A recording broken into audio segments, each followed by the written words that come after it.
Sarkaria Commission. In 1983, the Government of India appointed this commission to examine and review the existing arrangement of the central-state relation in all spheres. 1983 में जो government of India है उन्होंने commission को appoint किया ये examine और review करने के लिए कि सेंटर और स्टेट की जो एग्जिस्टिंग अरेंजमेंट है वो कैसी चल रही है और सारे स्पीयर्स में. The Commission, after examining the legislative, administrative, financial provisions of the Constitution having a bearing on central-state relation, made certain recommendation. The Commission, after examining, मतलब examining के बाद legislative, administrative and financial provisions को जो भी हमारे Constitution में हैं, उन्होंने central-state relation को लेकर कुछ recommendations दी हैं. A convention should be developed that the state government should be consulted when laws are made by the center on the items in the concurrent list. एक कन्वेंशन मेड हुआ कि भाई जो state government है उसको consult करना चाहिए central government से जब कभी भी वो कॉन्करेंट लिस्ट के सब्जेक्ट पर अपना लॉ बना रहे हैं. कॉन्करेंट लिस्ट पर अगर स्टेट गवर्नमेंट कोई लॉ बनाए तो सेंट्रल गवर्नमेंट से कंसल्ट ज़रूर कर ले. ये कन्वेंशन बनाया गया, ऐसा कोई लॉ नहीं, सिर्फ कन्वेंशन बना. Certain guidelines should be laid down in discretionary power of the government, especially in the appointment of a chief minister and dismissal of a ministry.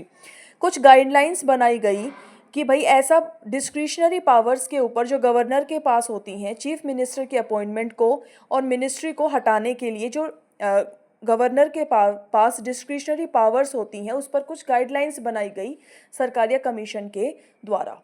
अब हम पढ़ते हैं M.N. पुंची कमीशन के बारे में.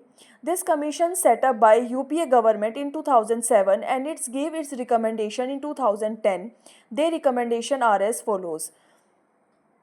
यूपीए गवर्नमेंट ने 2007 में कमीशन को अपॉइंट किया और इसने अपनी रिकमेंडेशन को 2010 में दिया. क्या रिकमेंडेशंस थी? That government should get clear guidelines for appointment of the chief minister.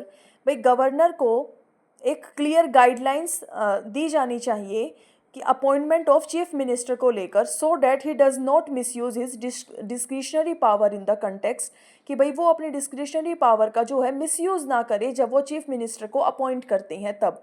इसीलिए उनके लिए एक क्लियर गाइडलाइंस होनी चाहिए, ऐसा इस कमीशन ने बोला, रिकमेंड किया. मतलब for removal of governor the doctrine of pleasure should and.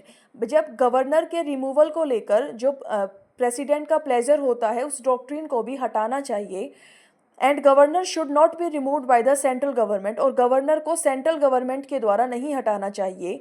Government should be removed by the impeachment और a resolution in the state assembly. भाई अगर गवर्नर को हटाना है तो उसके लिए एक प्रॉपर इम्पीचमेंट प्रोसेस लेकर आओ या स्टेट असेंबली में रिजोल्यूशन पास होना चाहिए उसको हटाने के लिए. प्रेसिडेंट की प्लेजर पर वो काम ना करे वो. Article 355, 356 should be abandoned. इन्होंने भी बोला कि जो आर्टिकल 355 और 356 हैं उसको अमेंड करना चाहिए. आई होप आपको Sarkaria commission and M.N. पुंची commission की जो रिकमेंडेशंस है वो समझ आई होंगी. Thank you so much.